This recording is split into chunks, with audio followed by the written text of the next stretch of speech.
হযরত আদম এবং হাওয়া আলাইহিমাস সালাতু ওয়াস সালাম ওনারা দুইজন যখন গাছের ফল ভক্ষণ করলেন, বাদাত লাহুমা সাওআতুহুমা, তাদের শরীরের কাপড়গুলা শরীর থেকে আলাদা হয়ে গেছে, মানে লজ্জাস্থান প্রকাশিত হয়ে গেছে। এবং লজ্জাস্থান দেখা যাওয়াটা এটা যে একটা লজ্জার বিষয়, এটা জান্নাতে ওনারা কিভাবে জানলেন এটা যে একটা লজ্জার বিষয়? ওনারা তো দুইজনই জান্নাতে, তো এই যে লজ্জাস্থান খুলে যাওয়াটা লজ্জার বিষয়, এটা ওনারা কিভাবে জানলেন? আল্লাহ পাক রব্বুল আলামিন বলেন, ফাতাফিকা ইয়াখসিফানি আলাইহিমা মিন ওয়ারাকিল জান্নাহ। আদম এবং হাওয়া আলাইহিস সালাতু ওয়াস সালাম তাদের লজ্জাস্থান জান্নাতের পাতা দ্বারা ঢাকতেছিলেন। আচ্ছা, লজ্জাস্থান ঢাকবে কেন? লজ্জাস্থান খুলে গেছে তো খুলে গেছে, ঢাকবে কেন? ওনারা কি জানতেন এটা লজ্জার বিষয়? তার মানে স্বভাব ওনাদেরকে এটাই বলে দিছে যে লজ্জাস্থান দেখা যাওয়াটা লজ্জা, এটা স্বভাবগতভাবে। এই আয়াত প্রমাণ করে আমি আপনি আমরা সবাই স্বভাবগতভাবে লাজুকতার একটা গুণ দিয়ে আল্লাহ মানুষকে বানাইছেন, যে তাদের মাঝে লজ্জা থাকবে। এটা একটা স্বভাবগত বিষয়, লজ্জা থাকাটা। তাই আব্বা এবং আম্মা ওনারা দুইজন স্বভাবগতভাবে বুঝতে পারছিলেন এটা লজ্জার বিষয়, তাই তাড়াতাড়ি জান্নাতের পাতা দিয়ে নিজেদেরকে ঢাকতেছিলেন। ওয়ানাদাকুমা রাব্বুকুমা আলাম আনহাকুমা আন তিলকুমাশ শাজারা। তাদের রব আল্লাহ তাদেরকে ডেকে বললেন, আমি কি তোমাদেরকে এই গাছ থেকে নিষেধ করি নাই? ওয়া আকুল্লাকুমা, আমি কি এটা বলি নাই তোমাদেরকে? ইন্নাশ শাইতানা লাকুমা আদুউম মুবিন, শয়তান তোমাদের স্পষ্ট প্রকাশ্য শত্রু। তাহলে স্বভাবগতভাবে মানুষ লাজুক, আর সৃষ্টির শুরু থেকেই শয়তান মানুষের শত্রু। শয়তান মানুষকে নির্লজ্জ বানাইতে চায়, এটা শয়তানের একটা চাওয়া যে মানুষ যেন নির্লজ্জ হয়। আর মানুষকে আল্লাহ একটা স্বভাব দিয়ে বানাইছে, না, মানুষের স্বভাবই বলে দিবে কোনটা লজ্জাশীলতা আর কোনটা নির্লজ্জশীলতা। এরপরেও যদি কারো স্বভাব, কোনো মানুষের স্বভাব তাকে না বলে যে এটা যে লজ্জাশীলতা আপনি কেন বুঝেন না, তখন বুঝতে হবে উনি হয়তো বুঝে না বুঝার ভান ধরতেছে, অথবা উনি হাইওয়ান জানোয়ার আর মানুষের মাঝে পার্থক্য বুঝে না। যদি এটা না বুঝে, তো আল্লাহ পাক রব্বুল আলামিন বলে দিলেন আদম এবং হাওয়া তারা দুইজন নিজেদেরকে ঢাকতেছিলেন পাতা দিয়ে। তো এখান থেকে বোঝা যায় মানুষ স্বভাবগতভাবেই লাজুক। সূরা আরাফের 26 নম্বর আয়াতে আল্লাহ এবার সমাধান দিয়ে দিলেন, জান্নাতের পাতা দ্বারা ঢাকতেছে ওনারা। তা আল্লাহ বলেন, ইয়া বানি আদামা কদ আনজালনা আলাইকুম লিবাসাই ওয়ারি সাওআতিকুম ওয়ারিশা। হে আদম সন্তান, আমি তোমাদের জন্য পোশাক নাজিল করলাম।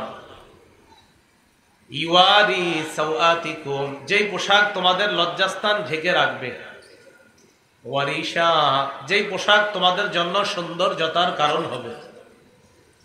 তাহলে স্বভাবগতভাবে মানুষ লাজুক, মানুষের স্বভাবগতভাবে মানুষ বুঝতে পারছে লজ্জাস্থান খুলে যাওয়াটা এটা লজ্জাশীলতা।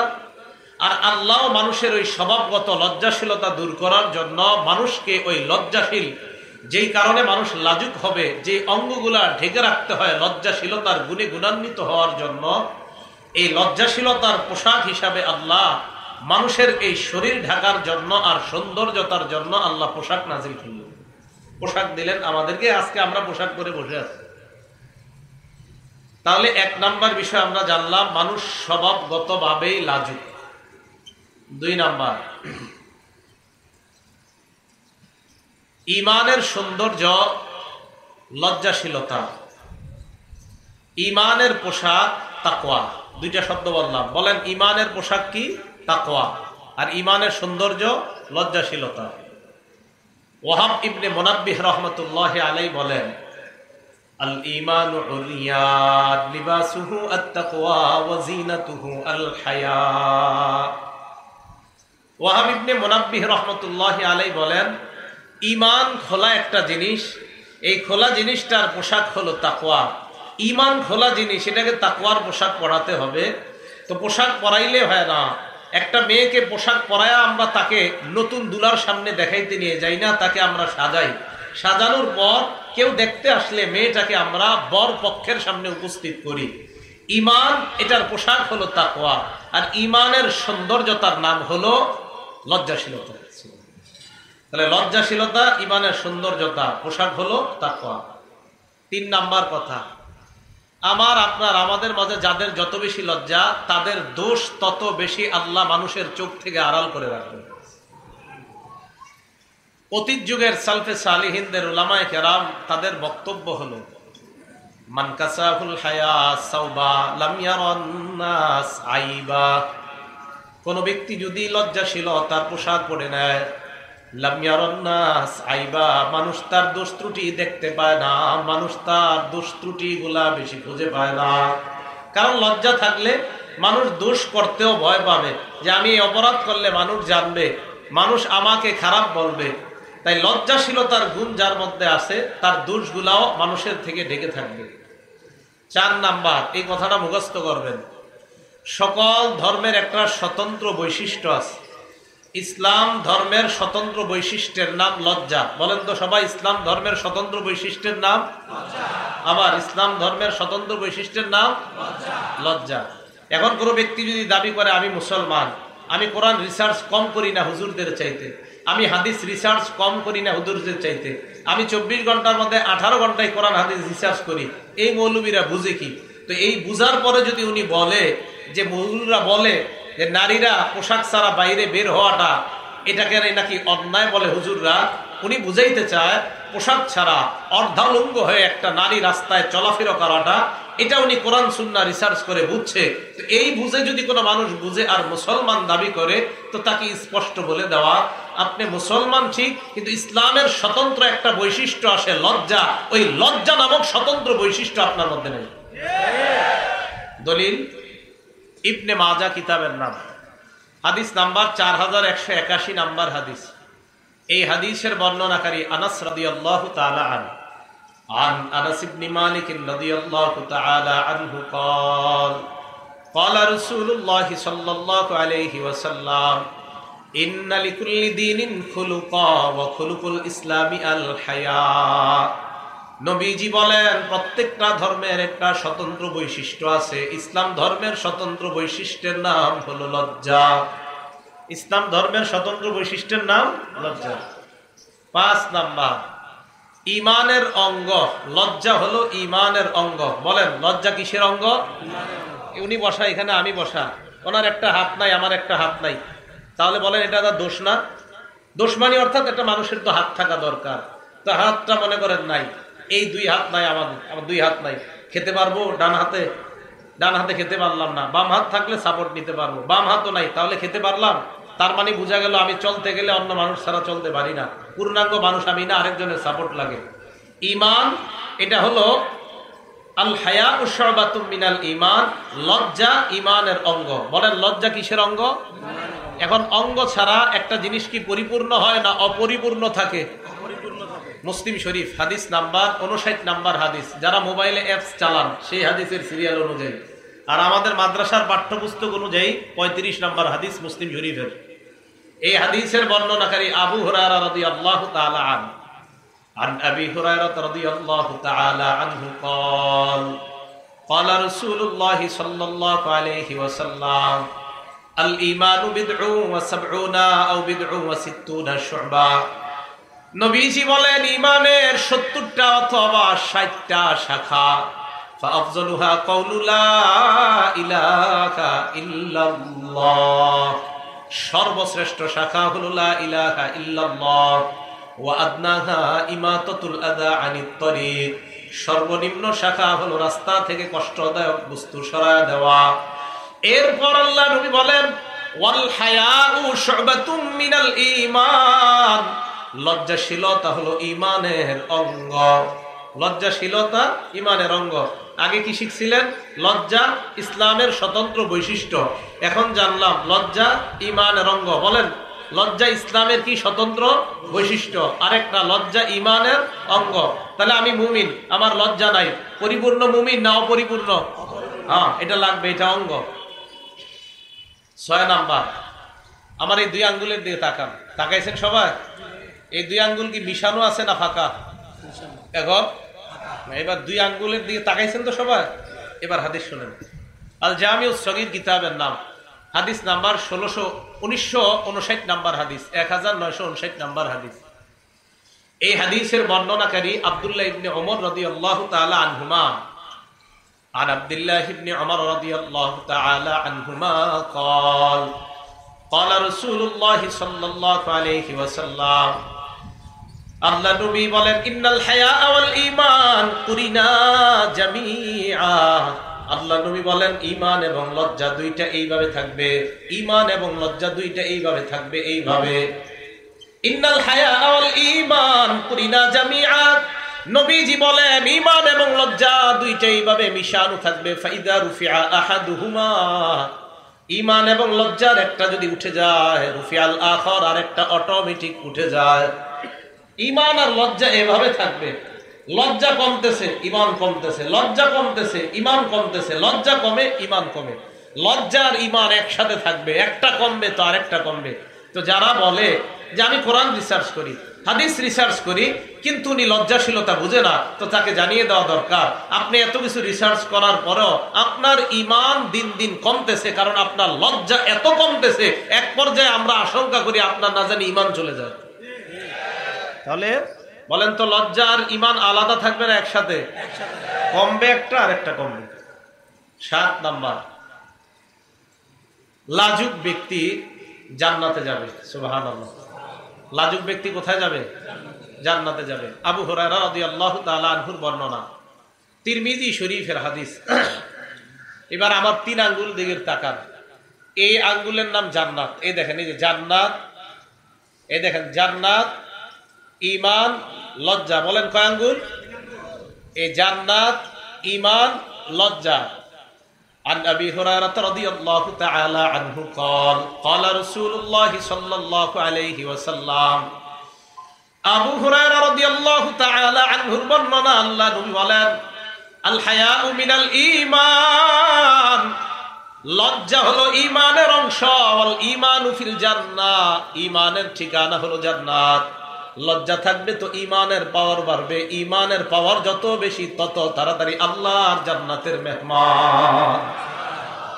হায়া লজ্জা, লজ্জা বাড়বে, ঈমান, ঈমানের পাওয়ার বাড়বে, ঈমানের পাওয়ার যত হবে ফিল আল ঈমানু ফিল জান্নাহ, তত তাড়াতাড়ি জান্নাতে যাবে। 7 নাম্বার গেল। 8 নাম্বার, যে ব্যক্তি লাজুক তাকে আল্লাহ ভালোবাসে। লাজুক ব্যক্তিকে কাকে কে ভালোবাসে? আল জামিউস সগীর 1662 নাম্বার হাদিস, 1662 1662 নাম্বার হাদিস, 1662। عن أبي هريرة رضي الله تعالى عنه قال قال رسول الله صلى الله عليه وسلم আবু হুরায়রা রাদিয়াল্লাহু তাআলা আনহুর বর্ণনা, আল্লাহ নবী বলেন ইন্নাল্লাহা ইযা আনআমা আলা আবদিন নি'মাতান ইউহিব্বু আইয়ারা আসারান নি'মাতি আলাইহি। আল্লাহ যখন কোন বান্দাকে কোন নিয়ামত দান করে, আল্লাহ চায় বান্দার ওই নিয়ামতটা যেন তার প্রকাশ পায়, আল্লাহ এটা চায়। আল্লাহ কোন বান্দাকে নিয়ামত দান করলেন, বান্দার এই নিয়ামতটা প্রকাশ পাওয়া, এটা আল্লাহ চায়। আপনাদের এলাকার কোন ব্যক্তিকে কোটি টাকা দান করলেন, আল্লাহ চায় তার এই টাকাটা ভালো জায়গায় প্রকাশ পাক, এটা আল্লাহ চায়। এটা ভালো জায়গায় লাগুক, এটা আল্লাহ চায়। উনি যদি ইখলাসের সাথে 1 লাখ টাকা দান করে, আল্লাহ চায় যে এটা প্রকাশ পাক, আমি তাই তোমাকে টাকা দিচ্ছি। তাহলে আল্লাহ কোন বান্দাকে নিয়ামত দান করলে আল্লাহ পছন্দ করেন তার এই নিয়ামতটা যেন প্রকাশ পায়। ওয়ায়াকরাহুল বুসা ওয়াত্তাবাউসা, অভাব অনটন প্রকাশ করাটা আল্লাহ অপছন্দ করেন। এরপর নবী বলেন ওয়ায়ুবগিজুস সাইলাল মুলহিফা, নাছুর বান্দা হয়ে যারা ভিক্ষা করে তাদেরকে আল্লাহ ঘৃণা করে। নাছুর বান্দা, দিতে হবে, দিতে হবে, না দিয়ে কই যাবেন। নাছুর বান্দা হয়ে যারা ভিক্ষা করে তাদেরকে আল্লাহ ঘৃণা করে। ওয়ায়ুহিব্বুল হাইয়াল আফিফাল মুতাআফফিফা, আর অনেক মানুষ আছে অভাব অনটনের মধ্যে কাটায়, এরপরেও কাউকে বলে না, লজ্জা থাকার কারণে কারো কাছে প্রকাশ করে না, এর কারণ হলো তার লজ্জা। আল্লাহ নবী কয় এই লাজুক মানুষটাকে আল্লাহ ভালোবাসেন। লাজুক ব্যক্তি তাকে আল্লাহ ভালোবাসেন। বাকি আপনাদের দরকার এই লজ্জার কারণে যারা চাইতে পারে না, খুঁজে খুঁজে তাদেরকে যাকাতের টাকা দেওয়া। এগুলো 8 নাম্বার। তাহলে লাজুককে আল্লাহ ভালোবাসে। 9 নাম্বার, আপনাদের সবার ঘরে ঘরে কল্যাণ চান কারা? সবাই কল্যাণ চান ঘরে ঘরে? স্বামী, স্ত্রী, ছেলে, মেয়ে, ঘরের সবাই যদি লাজুক হয়, ওই ঘরে আল্লাহ কল্যাণ দিয়া ভরে দিবে। সহিহ বুখারী হাদিস নাম্বার 6117 নাম্বার হাদিস। এই হাদিসের বর্ণনাকারী ইমরান ইবনে হুসাইন রাদিয়াল্লাহু তাআলা عن عمران بن حسين رضي الله تعالى عنه قال قال رسول الله صلى الله عليه وسلم ইমরান ইবনে হুসাইনের বর্ণনা, আল্লাহ নবী বলেন, আল হায়াউ লা ইয়াতি ইল্লা বিখাইর। যেই ঘরের মানুষগুলা যত বেশি লাজুক, যত বেশি লজ্জাশীল, ওই লজ্জা লা ইয়াতি ইল্লা বিখাইর, লজ্জা কল্যাণ আর কল্যাণ বয়ে আনে। লজ্জার কাজ হলো শুধু কল্যাণ আনা। আপনি লাজুক, আপনার বিবি লাজুক, আপনার কন্যা লাজুক, আপনাদের ঘরের সবাই খুব লজ্জাশীলতার গুণে গুণান্বিত। নবী কয় লজ্জাশীলতা ঘরের মধ্যে ভরপুর রহমত আর বরকত টেনে নিয়ে আসে। 9 নাম্বার। 10 নাম্বার, যার লজ্জা নাই সে যা মন চায় তা করে। 10 নাম্বার, যার লজ্জা নাই সে যা মন চায়। দলিল সহিহ বুখারী হাদিস নাম্বার 6120 নাম্বার হাদিস। আগের হাদিসটা 6117, এটা 6120। এটা দাওরা হাদিস মাদ্রাসা। ছাত্ররা মিলাইলে হাদিস ফাথুল বারী অনুযায়ী মিলাইবেন। বুখারীর পাশ দিয়ে দেখবেন 2টা সিরিয়াল আছে হাদিসের, একটা ফা লেখা পাশে। এই ফা অনুযায়ী মোট হাদিস সংখ্যা হবে আপনার 7563টা। ওই অনুযায়ী আমার সিরিয়ালটা মিলবে। এটা আন্তর্জাতিকভাবে ফলো করা হয়। আরেকটা আছে দেখবেন নাম্বার, ওইটা আমাদের পুরাতন নুসখাগুলার নাম্বার, ওই নাম্বারে আবার আমারটা মিলবে না। যেটার পাশে ছোট্ট করে ফা লেখা, মানে ফাথুল বারী, ইবনে হাজার আসকালানী যে রকমটা করছে নাম্বার, ওটার সাথে মিলে যাবে ইনশাআল্লাহ। সহিহ বুখারীর 6120 নাম্বার হাদিসের বর্ণনা, আবু মাসউদ রাদিয়াল্লাহু তাআলা আনহুর বর্ণনা। এই আবু মাসউদ রাদিয়াল্লাহু তাআলা আনহু বলেন, ক্বালা রাসূলুল্লাহ সাল্লাল্লাহু আলাইহি ওয়াসাল্লাম, আল্লাহ নবী বলেন, ইন্না মিম্মা আদরাকান নাস মিন কালামিন নবুওয়াতিল উলা। মানুষ পূর্ববর্তী নবীদের থেকে যেই কথাটা পেয়েছে, সমস্ত নবী তার উম্মতকে একটা বিষয় শিক্ষা দিয়েছে। আমাদের নবীও আমাদেরকে শিক্ষা দিয়েছেন, ইযা লাম তাস্তাহি ফাসনা মা শিতা। তোমার লজ্জা না থাকলে যা মন চায় তা করো। লজ্জা না থাকলে তোমার যা মন চায় তুমি তা করো। লজ্জা যখন না থাকবে তখন তোমার যা মন চায় তুমি তা করো। এটা কখন হবে? লজ্জাশীলতার অভাব যখন থাকবে তখন সে যা মন চায় তা করতে পারবে। পুরুষের শার্ট আর প্যান্ট পরে কোনো নারী রাস্তার মধ্যে গিয়ে তখনই এই কথা বলবে যে আমরা পোশাকের স্বাধীনতা চাই। এটা কখন বলবে?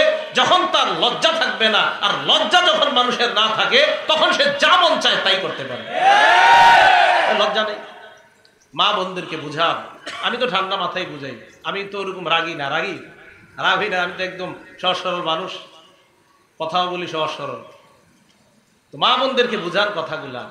যারা এরকম বলে যে পোশাকের স্বাধীনতা চাই, এই চাই, সব চাই, এই কথা যারা বলে, এটা সঠিক কথা না। আরে সব স্বাধীনতা যদি আপনি চান, যদি বলেন নারী পুরুষ একসাথে স্বাধীনতা চাই, এটা তো আপনি কোনোভাবেই সম্ভব না। এটা কিভাবে সম্ভব বলেন? একটা স্বামী আর একটা স্ত্রী প্রথম সন্তান নেওয়ার পর দ্বিতীয় সন্তান কি স্বামী কখনো নিতে পারবে? স্ত্রীর পেট থেকে প্রথম সন্তান আসছে, দ্বিতীয় সন্তান স্বামীর পেট থেকে। কিন্তু সবাই চুপ আছেন। প্রথম সন্তান কার পেট থেকে আসছে? দ্বিতীয় সন্তান স্বামীর পেট থেকে। মনে করো এটা কি সম্ভব? যদি এটা সম্ভব না হয় তো নারী পুরুষ সমান অধিকার কখনো সম্ভব না। আর যদি বলেন সমান অধিকার সম্ভব, তো প্রথম সন্তান স্ত্রীর পেট থেকে আসবে, তো দ্বিতীয় সন্তান স্ত্রী বলবে সমান অধিকার, যেহেতু দ্বিতীয়টা তুমি নেও পেটে। এটা কি সম্ভব কখনো? আমি বুঝি না মানুষ এটা কেন বুঝে না, যে এটা তো সম্ভব না, এটা অসম্ভব একটা বিষয়। আল্লাহ আমাদেরকে বুঝার তৌফিক দান করেন। বাংলাদেশ স্বাধীন হয়েছে কয় সালে? 1971। 11 নম্বর যে হাদিসটা শোনাম ওইটা তিরমিজি শরীফের 1974 নম্বর হাদিস, যাতে মনে রাখেন আর কি। বাংলাদেশ স্বাধীন হয়েছে 1971, আর যে হাদিসটা শোনাম এটা 1974 তিরমিজি শরীফের। এই হাদিসের মধ্যে আসছে, এটা মানে আপনারা মনে রাখার জন্য আর কি, যাতে সবাই বলতে পারেন। এই হাদিসের মধ্যে আসছে আনাস রাদিয়াল্লাহু তাআলা আনহুর বর্ণনা। ক্বালা রাসূলুল্লাহ সাল্লাল্লাহু আলাইহি ওয়াসাল্লাম, নবীজি বলেন, মা কানাল ফাহশু ফি শাইইন ইল্লা শানা। যেই জিনিসের মধ্যে নির্লজ্জতা বেশি, যেই জিনিসের মধ্যে নির্লজ্জতা বেশি, ওই জিনিসের কদর্যতা ময়লা বাড়তেই থাকে নির্লজ্জতা বেশি হওয়ার কারণে। ওয়া মা কানাল হায়াউ ফি শাইইন ইল্লা জানা। যেই জিনিসের মধ্যে লজ্জাশীলতা বেশি ওই জিনিসের মধ্যে সৌন্দর্যতা বাড়াতেই থাকে, আল্লাহ সৌন্দর্যতা বাড়ায় দেয়। একটা নারী পর্দার মধ্যে থাকে, তার সৌন্দর্যতা মান মর্যাদা আল্লাহ বাড়ায় দেয়। বলেন তো, দুনিয়ার মধ্যে এমন অনেক জিনিস আছে যা আমরা দেখি না। দোকানের মধ্যে যাওয়ার পর স্যাম্পল দেখার পর কয় এটা পছন্দ হয়েছে, গোডাউন থেকে একটা দেন। এটা বলেন তো না, কেন এটা নিলে সমস্যা কি? যেটা দোকানের সামনে ঝুলানো দেখছেন এটা নিলে সমস্যা কি? আপনি তো এটাই পছন্দ করছেন, কোনটা নিবেন? যেটা ঢেকে রাখা হয়, বাংলাটা বলবেন, কোনটা নিবেন? যেটা খোলা, যেটা এটা নিবেন না। কে পছন্দ তো এটাই করছেন, এর মানে খোলা জিনিস পছন্দ হইলে এটা আসল পছন্দ না। ঢেকে রাখা হয় যেটা, ওইটাই আসল জিনিস, ওইটাই আসল পছন্দ। যা বুঝার বুঝবেন। তাহলে যেটা ঢেকে রাখা হয় এটাই পছন্দনীয় জিনিস। এখন আসেন, তাহলে আমাদের মা বোনরা আমাদের কাছে সবচেয়ে শ্রদ্ধার, তাই আমরা আমাদের এই দামি মা বোনদেরকে ঢেকে রাখি। বলেন তো, আমরা কাকে দেখি না কিন্তু বিশ্বাস করি? জোরে বলেন। আল্লাহকে দেখি, বিশ্বাস করি না কেন বলেন তো? আল্লাহ সবচেয়ে দামি, তাই দেখি না। তারপরে দামি জিনিস গোপন থাকে, দামি জিনিস আল্লাহ দামি তাই গোপন। হ্যাঁ, প্রয়োজনে আল্লাহকে দেখবো জান্নাতে। মা বোনরা দামি তাই গোপন, হ্যাঁ প্রয়োজনে স্বামী দেখবে তাকে। এই কথা আর কবে বুঝবে মানুষ? সবচেয়ে দামি আল্লাহ, তাই তো এখনো দেখি না। কারণ দামি জিনিস এটা খুব দামি হয়, এটা দেখতেও কষ্ট হয়, এই জন্য তো জান্নাতে গিয়ে দেখবো। মা বোনরা যারা পর্দায় থাকে, এটা দামি জিনিস, তাই এটাকে দেখতে অনেক নিয়ম শৃঙ্খলা করে ওই হুজুরের বাসায় গিয়ে প্রস্তাব দিতে হয়। অন্যথায় যদি খোলামেলা থাকে, এটা নিয়ম শৃঙ্খলা করতে হয় না, চা দোকানের সামনে বসে পছন্দ করলে হয়। দামি জিনিস গোপন থাকে, এগুলা মানুষ কেন বুঝে না আমি বুঝি না। দামি জিনিস গোপন থাকে, আল্লাহ বুঝার তৌফিক দান করেন। তাহলে মা কানাল হায়াউ ফি শাইইন ইল্লা জানা, যে জিনিসের মধ্যে লজ্জাশীলতা বেশি এটার সৌন্দর্যতা বাড়ায় দেয় কে? আল্লাহ। আল্লাহ আমাদের মা বোনদেরকে সকলকে বুঝার তৌফিক দান করেন। আমার যে বোনেরা বলছে পোশাকের স্বাধীনতা চাই, তারাও না বুঝে বলছে, তাদেরকে আল্লাহ বুঝার তৌফিক দান করেন।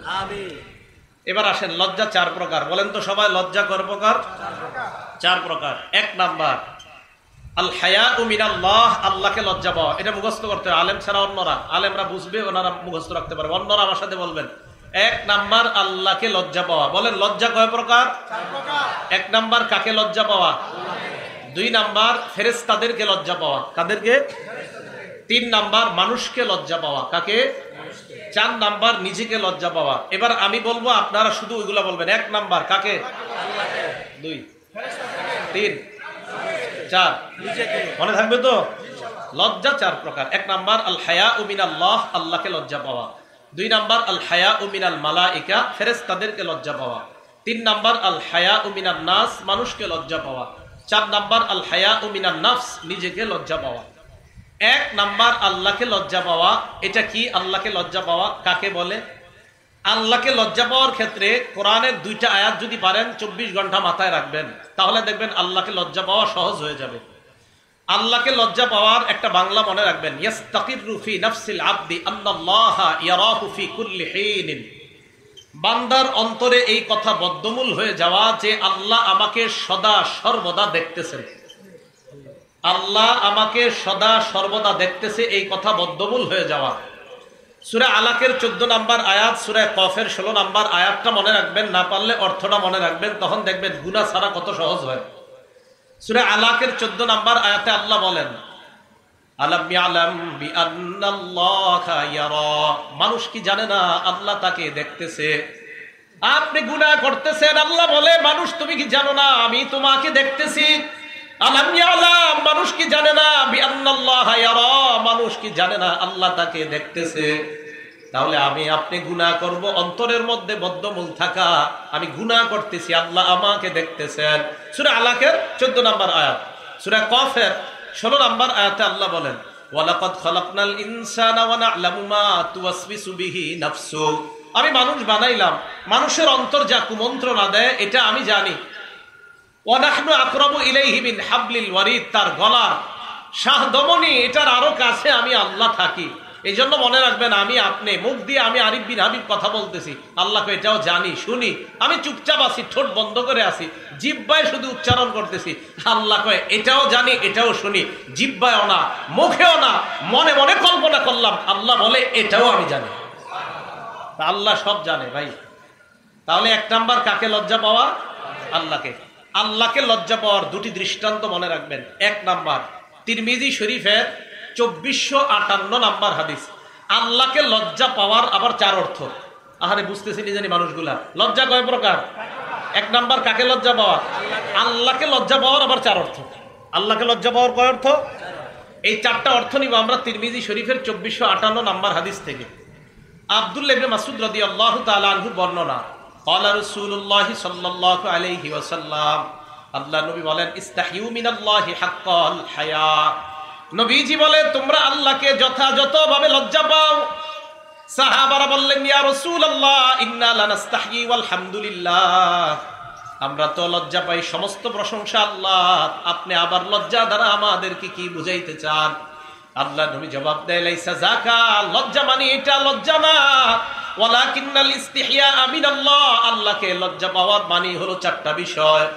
এক নাম্বার আন তাহফাজার রাসা ওয়া মা ওয়া, এই মাথা আর মাথার আশেপাশের অঙ্গগুলা গুনাহ থেকে হেফাজত করা। দুই নাম্বার ওয়া তাহফাজাল বাতনা ওয়া মা হাওয়া, পেট আর পেটের সাথে যা লেগে আছে এইগুলা গুনাহ থেকে হেফাজত করা। তিন নাম্বার ওয়া তাতাযাক্কারুল মাউত, তিন নাম্বার মরণকে স্মরণ করা। চার নাম্বার ওয়াল বিলা, মরণের পর তোমাকে মানুষ মাটির নিচে দাফন করে আসবে, ওই অবস্থায় তোমার কি হবে এই কথাটা স্মরণ করা। এই চারটা। চার নাম্বার ওয়াল বিলা মানে আপনি যে পচে গলে যাইবেন মাটিতে রাখার পর, এই কথাগুলা চিন্তা করা। আল্লাহকে লজ্জা পাওয়ার চার অর্থ। এক নাম্বার মাথা, মাথার আশেপাশের জিনিসগুলা গুনাহ থেকে হেফাজত করা। দুই নাম্বার পেট, পেটের আশেপাশের সব অঙ্গ প্রত্যঙ্গ গুনাহ থেকে হেফাজত করা। তিন নাম্বার মরণকে বেশি বেশি স্মরণ করা। চার নাম্বার আপনি যে মরে যাইবেন এরপর পচে যাইবেন এই বিষয়টা স্মরণ করা। বলেন তো এক নাম্বার কিসেরকে হেফাজত করা? মাথা, মাথার আশেপাশে যা কি আছে দেখেন তো, চোখ কি আছে? চোখ। এই চোখ দিয়ে গুনাহ করা যাবে না। মনে রাখবেন চোখ হলো গুনাহের বর্ডার। এই চোখ দিয়ে গুনাহ আমাদের শরীরে ঢুকে, এই জন্য এই বর্ডারকে হেফাজত করা। কলব হলো আপনার এই দেহ নামক অঙ্গরাজ্যগুলার রাজধানীর নাম কলব। হাত এক একটা অঙ্গরাজ্য, পা একটা অঙ্গরাজ্য। এই অঙ্গরাজ্যগুলো আপনি পরিচালনা করেন যেখান থেকে, এটা হলো কলব নামক রাজধানী। এই কলব নামক রাজধানীকে যদি হেফাজত রাখতে চান, আমাদের ঢাকার রাজধানী হেফাজত রাখার জন্য আমাদের বাংলাদেশের বর্ডার গার্ড মজবুত হতে হয়। এই জন্য আপনার কলব নামক রাজধানীকে হেফাজত করতে হলে এই চোখ নামক বর্ডার যত মজবুত হবে, কলব তত মজবুত থাকবে। আর এই মজবুত কলব নামক রাজধানী যত মজবুত হবে, তত দ্রুত আল্লাহর জান্নাতে যাবে। গুনাহ চোখ দিয়ে ঢুকতে দেওয়া যাবে না, তাহলে কলবের ক্ষতি হয়ে যাবে। এই জন্য চোখ গুনাহ থেকে হেফাজত করা। মেধা যদি শার্প রাখতে চান, চোখের গুনাহ করা যাবে না, মেধা ভালো থাকবে। ছাত্র ভাই যারা, কিন্তু চোখের গুনাহ করার প্রশ্নই আসে না ছাত্র ভাইদের, চোখের গুনাহ করলে মেধা নষ্ট হয়ে যাবে। আল্লাহ আমাদের সকলকে গুনাহ থেকে বেঁচে থাকার তৌফিক দান করেন। সহিহ বুখারী হাদিস নাম্বার 2465 নাম্বার হাদিস।